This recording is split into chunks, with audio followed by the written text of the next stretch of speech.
So my name is Xiong-Vang. I'm a psychologist.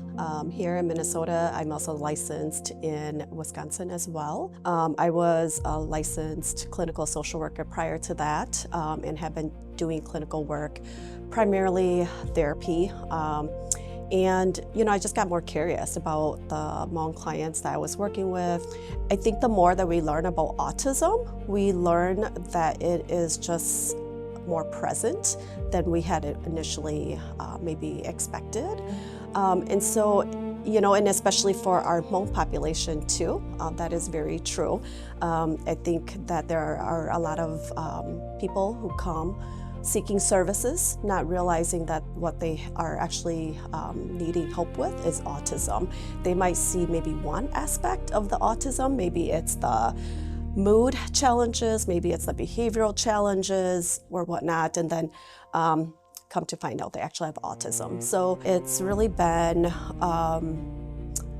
a pleasure working with our Hmong families, Hmong individuals. It's been really eye-opening. We have so many challenges and struggles in our community. And I'm really glad that they're coming out seeking services. For many of our families, when they come in and they have an individual struggling with autism, and that's going to be kind of the final diagnosis.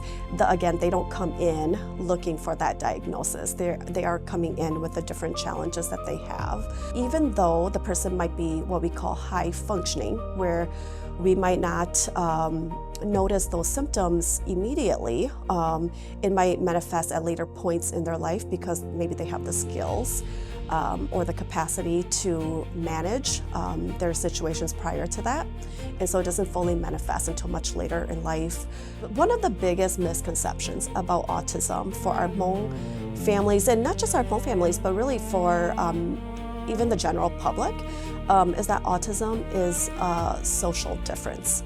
It's not a cognitive difference per se, like strictly like cognitive difference, like an intellectual disability, for example. So I think we often use lalu duana to represent everything, all neurodevelopmental disorders, and that is just not true. I think that is still very prevalent at this point in our Hmong population. And so, when I talk about autism to my families, and I really talk about the social differences, and if that is really true, that is the child's diagnosis, I think parents really connect with that because they could see the difference, but they'll often say, but my kid is very smart. Autism. But you could be very smart and still have autism. And so I think that has been really helpful for our Hmong families that I've spoken to.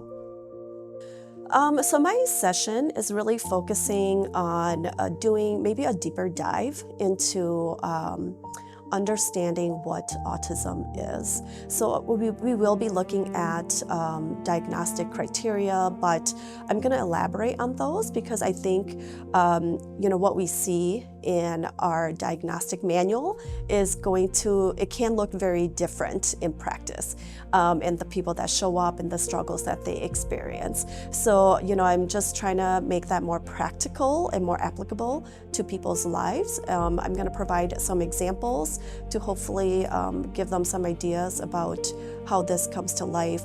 I will also talk about the nuances, because as I mentioned on paper, it looks really black and white, but there are so many nuances to the way that the symptoms show up. So I will highlight some of those nuances too.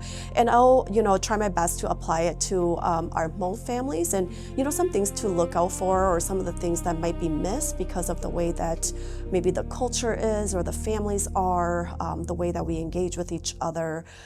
So yeah, I'll just kind of talk to that piece too.